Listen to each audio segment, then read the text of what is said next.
Say there's a coin that's currently worth hundreds of US dollars, but it's not made of gold or platinum or any precious metal. In fact, it's not the kind of coin you can hold in your hand or stick in a piggy bank. It's a digital currency, which means it only exists electronically. I'm talking about Bitcoin. Bitcoin doesn't work like most money. It isn't attached to a state or government, so it doesn't have a central issuing authority or regulatory body. Basically, that means there's no organization deciding when to make more Bitcoins, figuring out how many to produce, keeping track of where they are, or investigating fraud. So how does Bitcoin work as a currency? Or have any value at all? Well, Bitcoin wouldn't exist without a whole network of people and a little thing called cryptography. In fact, it's sometimes described as the world's first cryptocurrency, and here's how it works. Bitcoin is a fully digital currency, and you can exchange Bitcoins between computers in a worldwide peer-to-peer network. The whole point of most peer-to-peer networks is sharing stuff, like letting people make copies of super legal music or movies to download. If Bitcoin is a digital currency,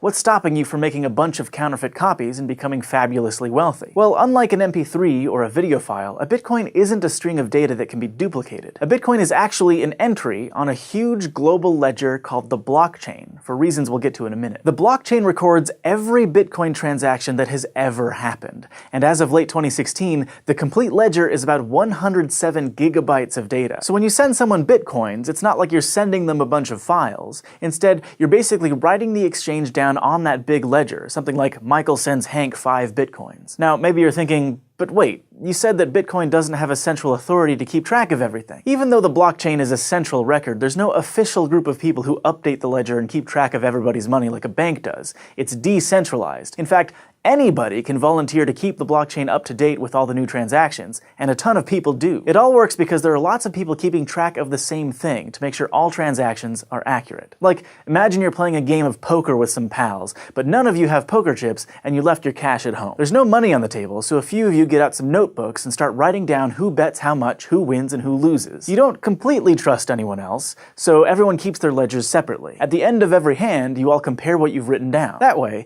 if someone makes a mistake, or tries to cheat and snag some extra money for themselves, that discrepancy is caught. After a couple of hands, you might fill up a page of your notebook with notes about the money movement. You can think of each page as a block of transactions. Eventually, your notebook will have pages and pages of information, a chain of those blocks. Hence, blockchain. Now, if thousands of people are separately maintaining the Bitcoin blockchain, how are all the ledgers kept in sync? To stick with our poker analogy, think of the entire Bitcoin peer-to-peer network as a really huge poker table with millions of people. Some are just exchanging money, but lots of volunteers are keeping ledgers. So when you want to send or receive money, you have to announce it to everyone at the table, so the people keeping track can update their ledgers. So for every transaction, you're announcing a couple of things to the Bitcoin network: your account number, the account number of the person you're sending Bitcoins to, and how many Bitcoins you want to send. And all of the users who are keeping copies of the blockchain will add your transaction to the current block. Having a bunch of people keep track of transactions seems like a pretty good security measure. But if all it takes to send Bitcoins is a couple of account numbers,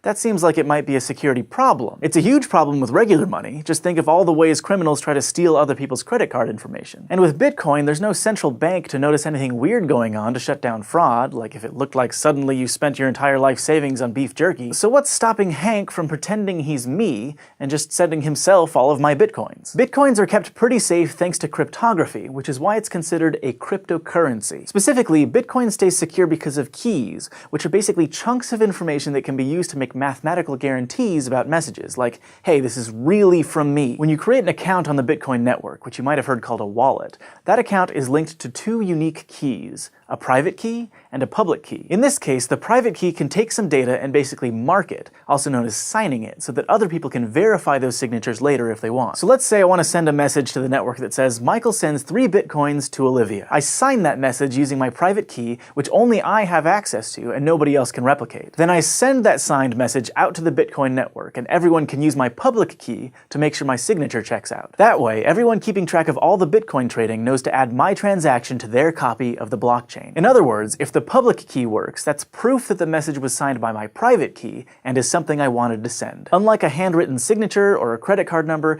this proof of identity isn't something that can be faked by a scam artist. The who part of each transaction is obviously important to make sure the right people are swapping Bitcoins, but the when matters as well. If you had $1,000 in your bank account, for example, and tried to buy two things for $1,000 each, the bank would honor the first purchase and deny the second one. If the bank didn't do that, you'd be able to spend the same money multiple times, which might sound awesome, but it's also terrible. A financial system can't work like that because no one would get paid. So if I only have enough money to pay Olivia or Hank, but I try to pay them both, there's a check built into the Bitcoin system. Both the Bitcoin network and your wallet automatically check your previous transactions to make sure you have enough Bitcoins to send in the first place. But there's another problem that might happen with timing. Because lots of people are keeping copies of the blockchain all over the world, network delays means that you won't always receive the transaction requests in the same order. So now you've got a bunch of people with a bunch of slightly different blocks to pick from, but none of them are necessarily wrong. Okay, Bitcoin, how do you solve that problem? It turns out it's by actually solving problems.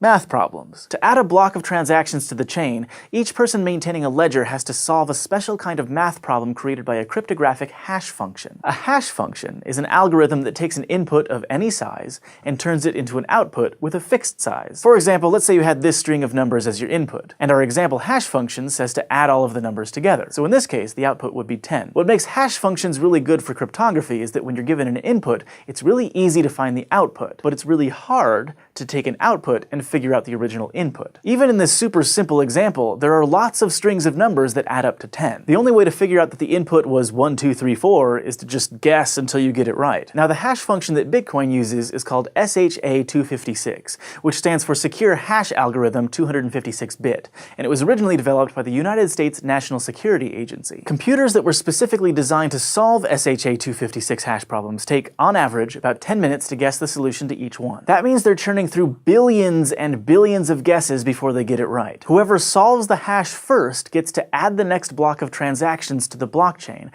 which then generates a new math problem that needs to be solved. If multiple people make blocks at roughly the same time, the network picks one to keep building upon, which becomes the longest and most trusted chain, and any transactions in those alternate branches of the chain get put back into a pool to be added onto later blocks. These volunteers spend thousands of dollars on special computers built to solve SHA-256 problems and run their electricity bills up sky high to keep those machines running. But why? What do they get out of maintaining the blockchain? Is it just community service? Well, Bitcoin actually has a built-in system to reward them. Today, every time you win the race to add a block to the blockchain, 12.5 new Bitcoins are created out of thin air and awarded to your account. In fact, you might know the Bitcoin ledger keepers by another name. Miners. That's because keeping the blockchain updated is like swinging a proverbial pickaxe at those hash problems, hoping to strike it rich. When Bitcoins were first created in 2009, they didn't really have any perceived value. Tens of Bitcoins would have been worth the same as a bunch of pennies. As of November 10th, 2016, though, one Bitcoin is worth $708 so 12.5 Bitcoins are worth $8,850. That's a nice chunk of change. Every single Bitcoin that exists was created to reward a Bitcoin miner. Besides the big payout when they add a new block of transactions,